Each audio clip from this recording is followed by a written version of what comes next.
안녕하세요. 우리 성직교회 우리 목장 모임 제자훈련을 시작하겠습니다.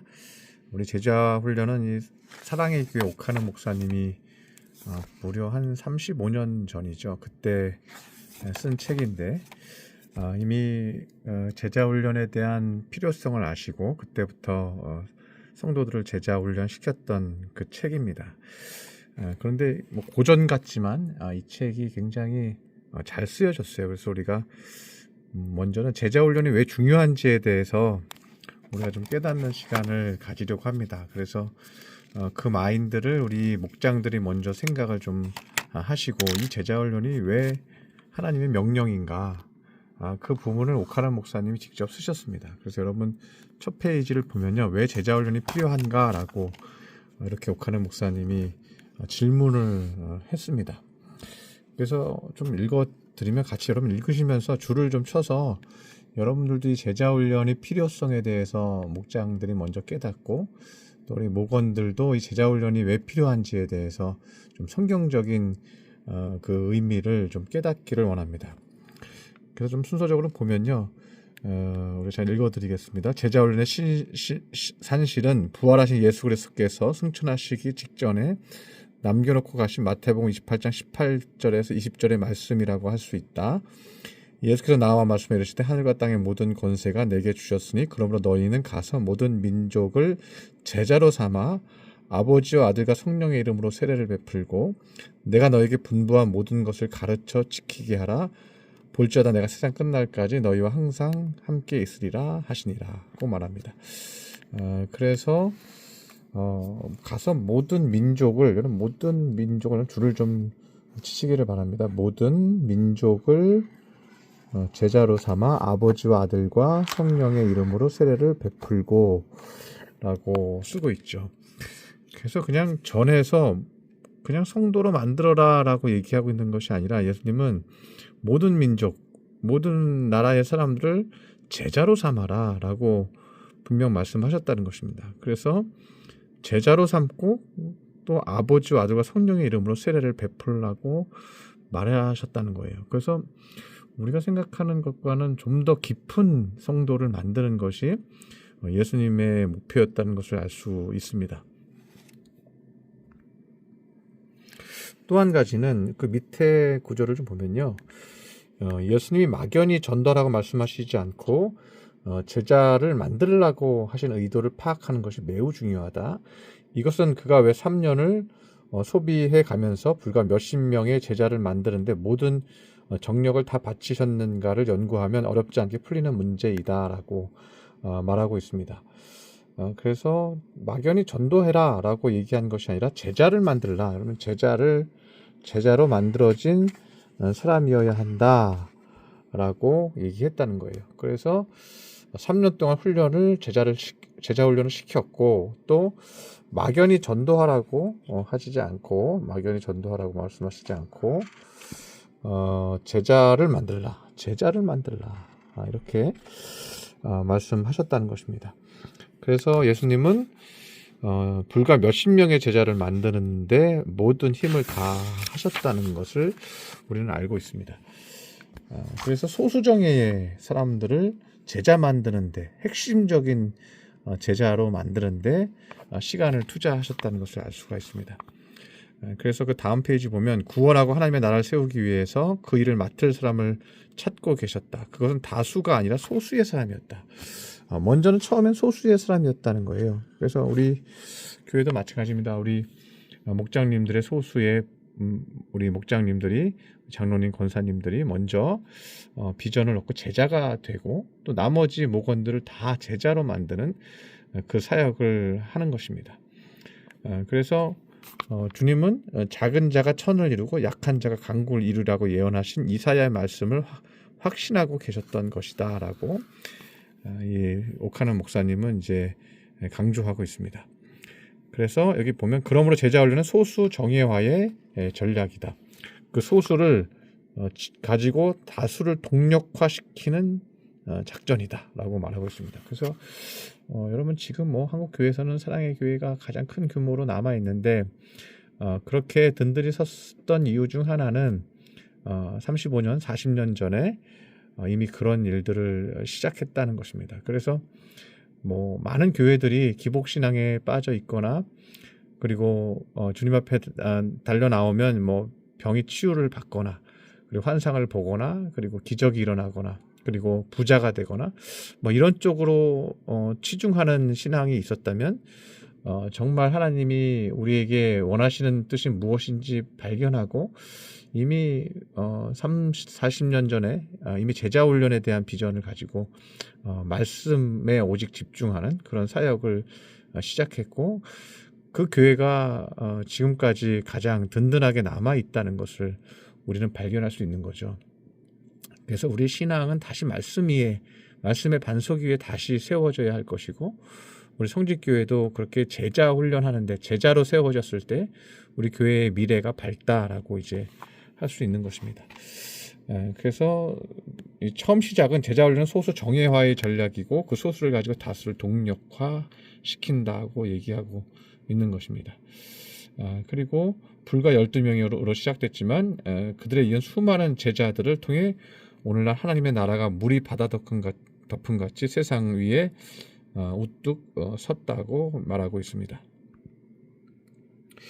오카나 목사님은 사랑의 교회가 어떻게 시작했는지도 말씀하고 있는데 사랑의 교회가 개척 초기에 제자훈련이라는 비전을 내세운 것은 교회가 그리스도의 제자를 만들어내야 한다는 신념과 교회를 다니는 사람들이 그리스도의 제자가 안 되면 교회가 현대사회를 감당할 수 없을 것이라는 위기의식에 비롯된 것이었다라고 말씀하고 있습니다. 뭐 그때보다 지금 더 현대사회와 발전된 사회를 살고 있죠. 그럴수록 제자화가 더 필요하다라고 이제 강조하고 있습니다. 또 이제 사랑의 교회는 제자훈련으로 많은 열매를 맺었다고 말하고 있는데 사랑의 교회는 제자훈련에 있어 많은 열매를 맺을 수 있었다. 무엇보다 기쁜 것은 지역교회에서 제자화가 가능하다는 청신호를 보내는 교회가 점점 많아지고 있다는 사실이다라고 말하고 있습니다. 그래서 제자훈련을 받으면 평신도들은 교회 안에서 은사대로 서로 봉사하는 유기적인 교제를 이끌어가는 주역을 담당하게 된다고 말하고 있습니다. 그리고 이것은 밑에 보면 이것이 교회가 세상에서 빛과 소금의 소명을 다할 수 있는 지름길이라고 확신한다라고 표현하고 있습니다. 그래서 제자화가 이 성도들이 세상에서 빛과 소금의 소명을 다할 수 있는 지름길이다. 제자화는 단순히 어떤 핵심적인 뭐 신학생을 만들거나 이런 의미가 아니고요. 제자화가 바로 세상을 이길 수 있는 일꾼들을 만드는 것이다.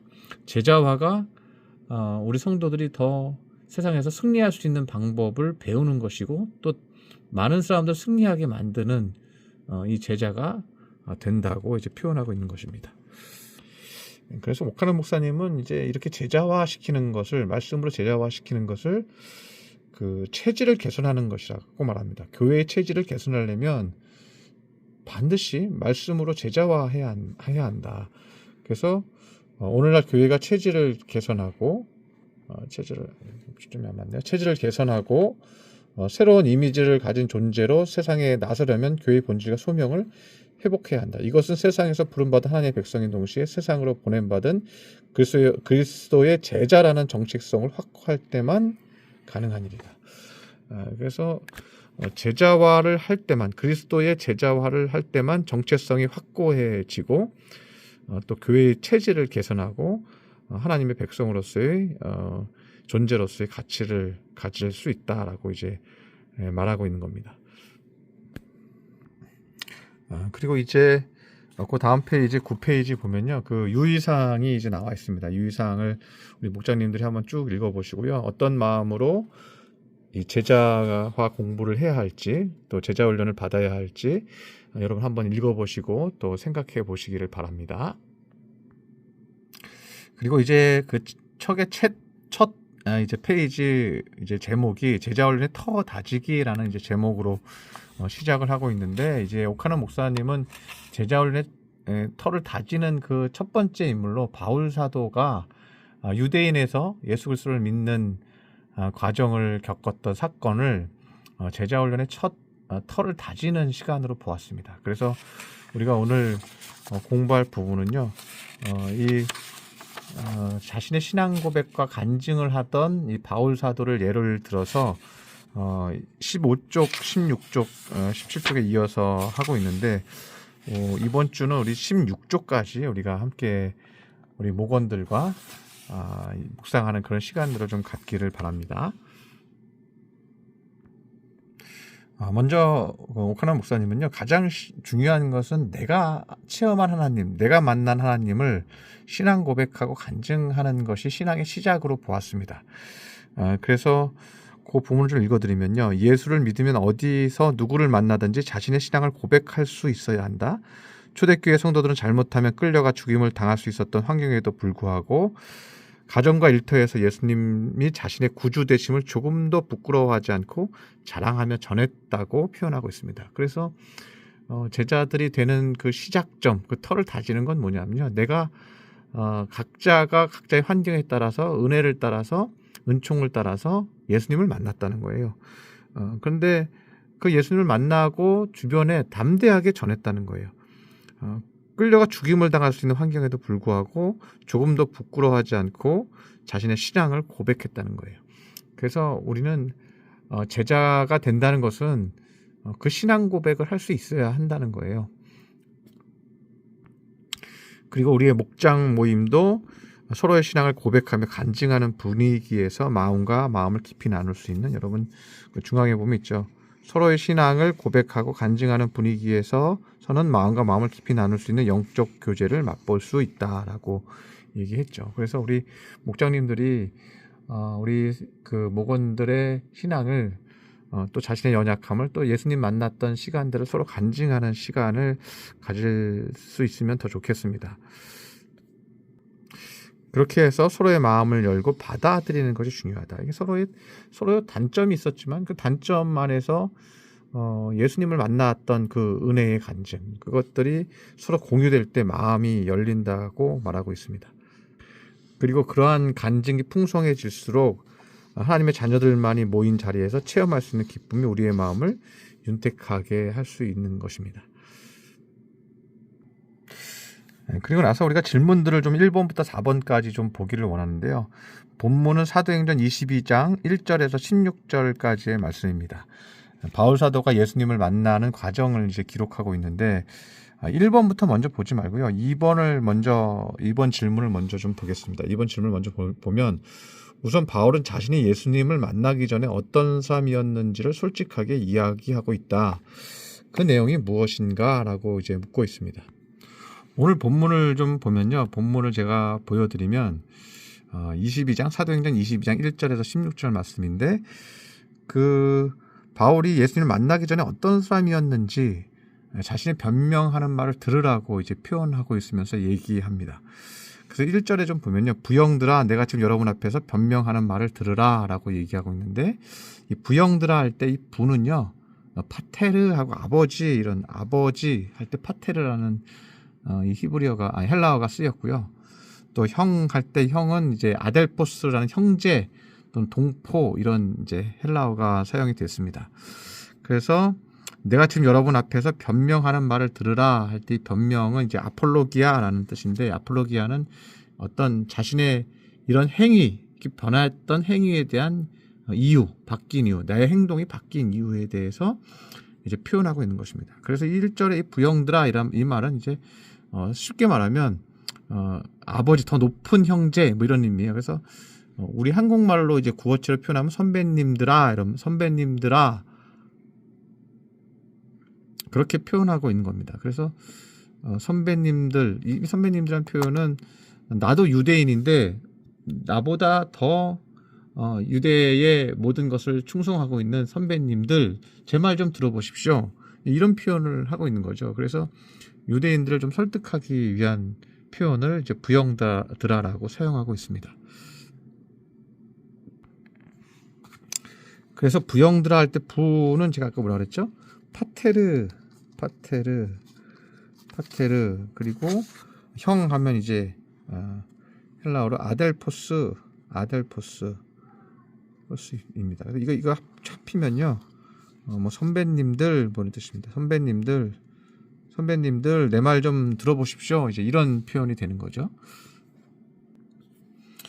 그리고 이제 변명은 내 행위, 내가 지금 하고 있는 행위에 대한 이유, 행위에 대한 이유. 그래서 아폴로기아라고 합니다.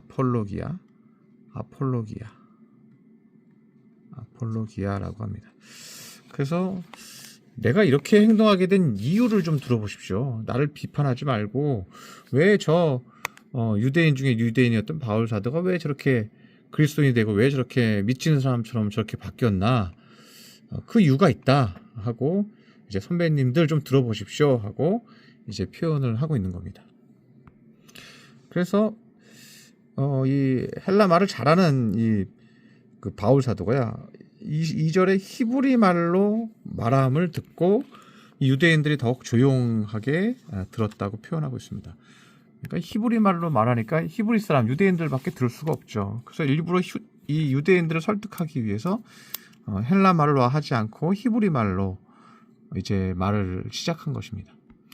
바울은 먼저 자기는 유대인이다. 3절에 나는 유대인이다. 난 당신들과 똑같습니다. 유대인입니다. 그리고 길리기아 다소에서 났습니다. 이 길리기아 다소는 바울의 고향이고요. 첫 번째는 바울의 고향이고요.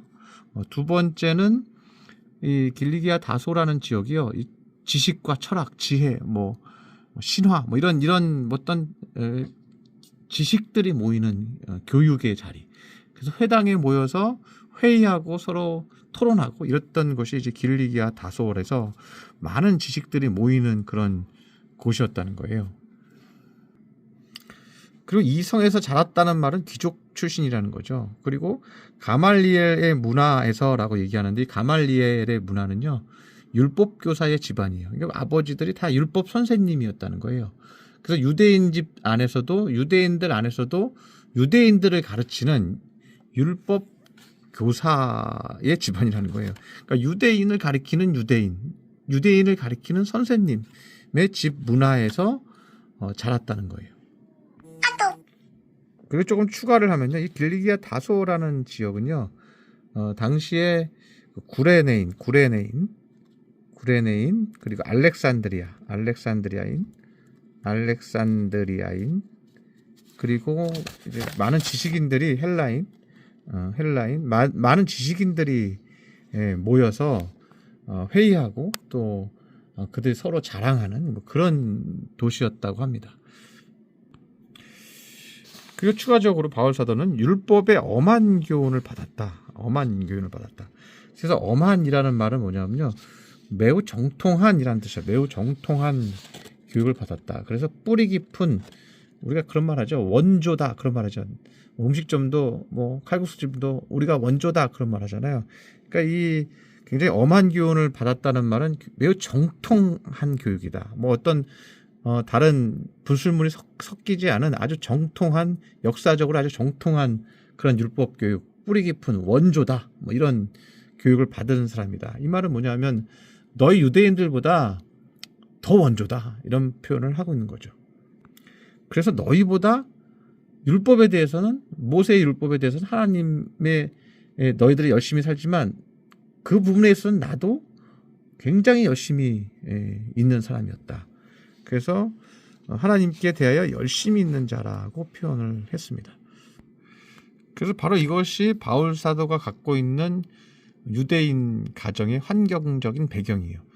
그는 자기가 갖고 있는, 태어날 때부터 그런 배경에서 나는 살았다. 태어날 때부터, 자랄 때부터 나는 너희들보다 더 뜨거운, 더 열정적인 유대인이었다. 그렇게 표현하고 있는 것입니다. 그리고 두 번째는 그 기본 하에서 나는 이렇게 행동했다, 난 이렇게 움직였다라는 표현을 이제 하고 있는데, 4절에 보면요, 4절에 내가 이도를 박해하여 사람을 죽이기까지 하고 남녀를 결박하여 옥에 넘겼노니라고 얘기합니다. 그래서 첫 번째는 예수 그리스도를 믿는 자들을 박해했다.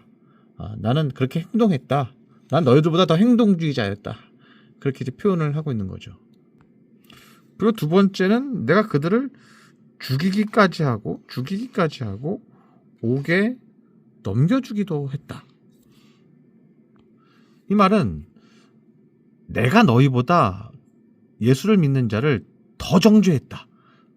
너희들이 하는 거는 게임이 안 된다. 내가 더 열심히 그들을 정죄하고 공문을 받아서 절차를 밟아서 옥에 가두기까지 하고 그들을 죽이는데 앞장서기까지 한 사람이다. 그래서 나는 너희들보다 그들을 더 미워하고 더 싫어했다.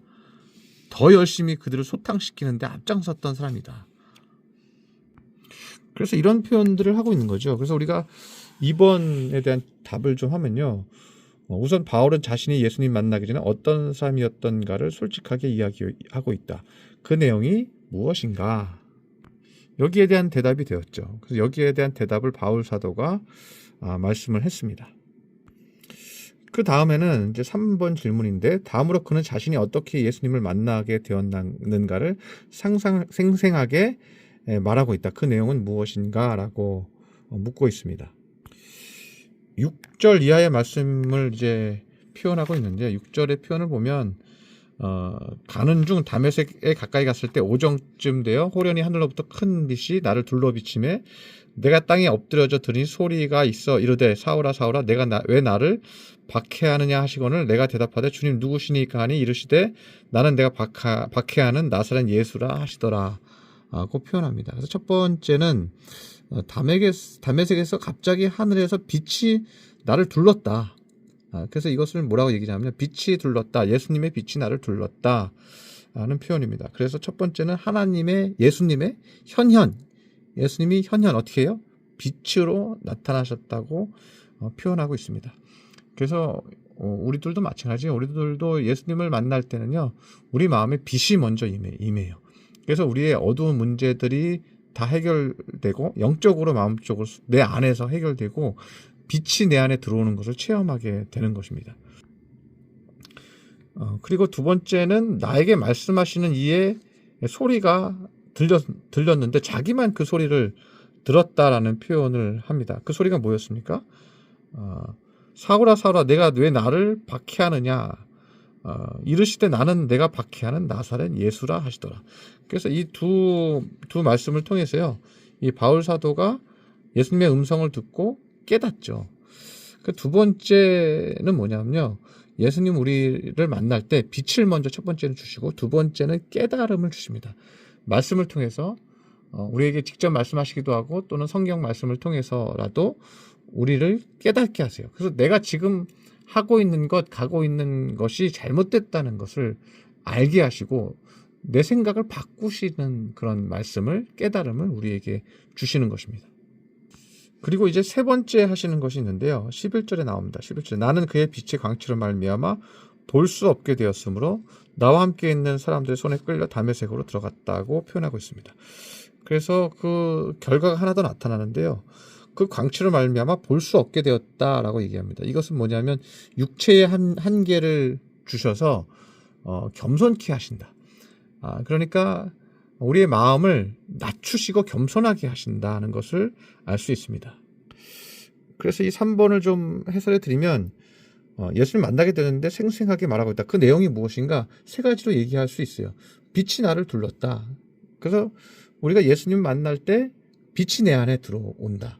두 번째는 하나님의 음성을 통해서 내가 하고 있는 것이 잘못되었다는 것을 알고 깨달음을 주신다.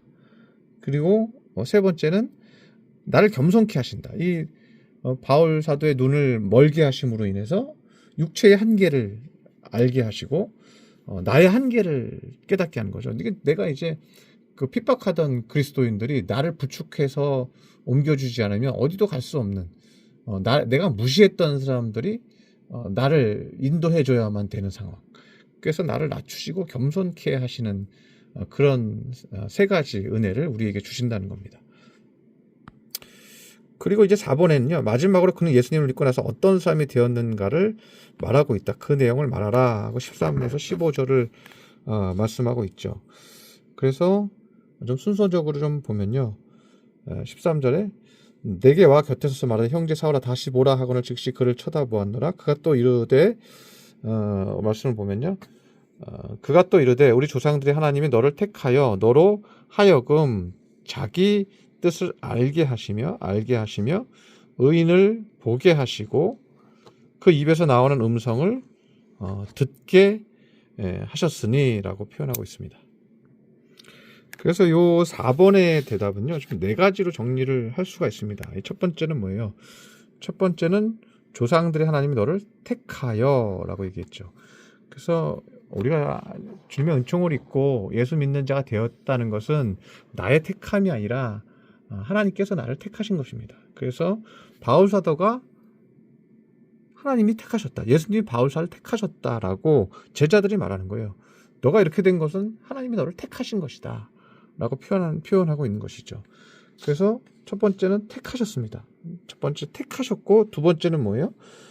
자기 뜻을 알게 하시며, 자기 뜻을 알게 하시며. 그래서 새로운 차원의 신앙, 그리고 예수님이 메시아고 구세주라는 신앙, 그 믿음을 다시 알게 하시는 것이죠.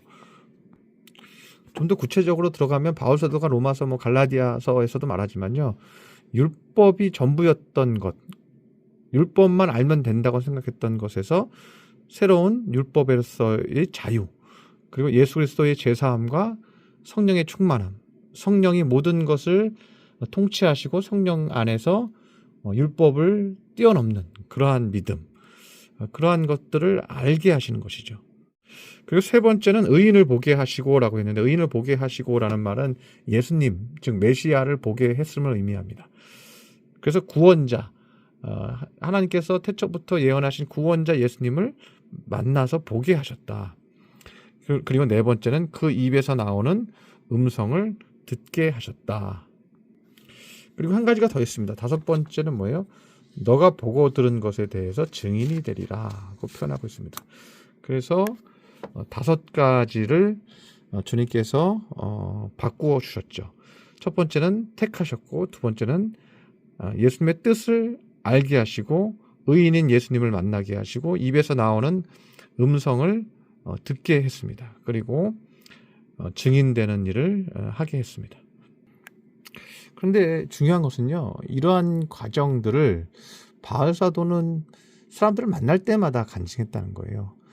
그것이 바로 제자의 시작이라는 거죠. 오늘 본문 1번 질문을 보면요, 어떻게 질문하고 있어요? 사도 바울은 복음을 전하는 중에 필요하다고 생각되면 자신이 어떻게 예수님을 믿게 되었는지에 대해서 간증하기를 좋아했다. 그래서 사도행전 22장을 읽어보라고 얘기하고 있죠. 그래서 자신이 어떻게 예수님을 믿게 되었는지 우리가 2번, 3번, 4번에서 보았죠. 이 내용을 계속해서 간증했다는 거예요. 그리고 이것 자체가 제자였다는 거예요. 그래서 여러분이 제자라면요, 여러분 신앙 간증이 다 있어야 된다는 거예요. 예수님 만난 은총적 계기가 나에게 있을 때 그것이 진정한 제자고, 내가 그것을 주변 사람한테 계속 말할 때 그것이 제자의 모습이라는 것을 알 수 있습니다. 그리고 그 제자의 과정에서는 반드시 빛이 나에게 들어와서 예수님이 현현하시고 나타나시고, 빛이 나에게 들어왔다는 것은 바로 예수님이 내 안에서 나타나셨다는 거예요. 그리고 하나님의 음성을 통해서 내가 잘못 살았던 것, 잘못된 길에 대한 깨달음이 내 안에 깊숙이 쑥 들어오는 체험을 한다는 거죠. 그리고 눈이 멀게 돼서 자기가 어떻게 할 수 없는 상황이 됐어요. 그래서 육체의 한계, 나의 한계, 영혼의 한계, 그 한계를 느끼고 겸손해진다는 특징이 있다고 했습니다. 그래서 제자는요, 빛을 체험하고, 그 다음에 어떻게 해요? 내 잘못된 것을 깨닫고, 말씀을 깨닫고, 그리고 겸손케 되는 거예요. 이러한 사람이 제자의 마인드를 가진 사람이에요. 또 그렇게 된 사람은 뭐예요? 택함을 받은 사람이에요. 택함을 받은 거예요. 택함을 받은 거예요. 그런 간증인 사람, 제자로 택함을 받았다는 소리예요. 그리고 뭘 하게 해요? 예수님의 뜻을 알게 하세요. 뜻을 알게 하세요. 그래서 그동안 내가 생각했던 내 생각이 아니라 하나님의 뜻이 무엇인지 알게 하시고 발견하게 하세요. 그래서 내 삶의 거듭남과 전환점이 오게 되는 거죠. 아, 이렇게 사는 게 아니었구나. 주님이 나에게 원하시는 삶이 이런 것이었구나 하고 알게 하시죠. 그리고 더 이상은 세상을 보고 사는 것이 아니라 의인인, 여기 예수님을 상징하죠. 예수님을 보게 하신다. 예수님을 보게 하신다. 인생이 세상에서 예수님을 바라보는 인생으로 바뀐다. 이것이 제자라는 겁니다. 그리고 그 입에서 나오는 음성을 듣게 하셨다. 이 말은 음성을 듣게 하셔서 예수님의 통치함을 받게 되었다는 것을 의미합니다. 제자는 내 생각대로 내 욕심대로 살지 아니하고 예수님의 입에서 나오는 음성의 통치함을 받고 사는 것이 제자다라고 말하고 있는 거죠. 그리고 제자는 내가 택함 받고 또 뜻을 알게 하시고 세상이 아니라 예수님을 보게 하시고 내가 하나님의 통치함을 받게 되었다는 것을 어떻게 해요? 증거하는 증인되리라고 얘기하거든요. 증인되리라고 얘기합니다. 그래서 이 5가지 순서가 바로 제자화의 과정이라는 것입니다. 그래서 내가 하나님 앞에 인도함을 받아서 내가 하나님이 제시하는 길을 가게 된 사람이 제자이고 또 내가 더 많은 사람들에게 이 길을 가르쳐 주어서 그 길을 가도록 주님이 기뻐하시는 그 길을 선택하고 그 인생이 달라지도록 가르치는 게 제자의 임무라는 거예요. 그래서 여러분 이 책 앞에 여러분 표지에 보면 이렇게 보시면요, 여러분 어떻게 돼 있어요? 이렇게 문이 이렇게 있고요. 앞을 지시하면서 앞으로 끌고 가는 제자가 있고 따라가는 사람들이 이렇게 있잖아요. 이게 제자라는 것이 이런 모습이라는 거죠. 내가 통치함을 받는 삶을 살고 또 남을 통치함을 받는 삶을 살게 하는 것. 그것이 바로 제자의 삶이라는 것입니다. 여러분 이 본문을 반복해서 들으시고 우리 귀한 장로님들, 권사님들은 여러 번 반복해서 들으시고요. 여러분이 신앙에 따라서 잘 가르치고 또 잘 간증하고 서로 나누는 은혜의 시간이 되시기를 축복합니다. 기도하겠습니다. 사랑하는 하나님 아버지, 우리 목장님들 귀한 말씀을 배웠습니다. 우리 옥하는 목사님이 열심히 준비한 것 성도들에게 잘 가르쳐서 그 교회가 하나님 앞에 기쁨이 되었었습니다. 주님, 우리가 이제 진정한 제자화를 시작하오니 우리 목장들에게 은혜 베풀어 주시옵시고 이 말씀을 마음판에 새겨서 하나님의 가르치심 안에서 다스림을 받고 통치함을 받고 제자 돼서 또 많은 사람들을 제자로 이끌고 하나님의 백성으로 만드는 은혜의 권속들, 은혜의 일꾼들이 되게 하여 주시옵소서. 귀한 시간 주님께서 동행하시고 함께 해주실 줄 믿으며 예수님의 이름으로 기도드렸습니다. 아멘.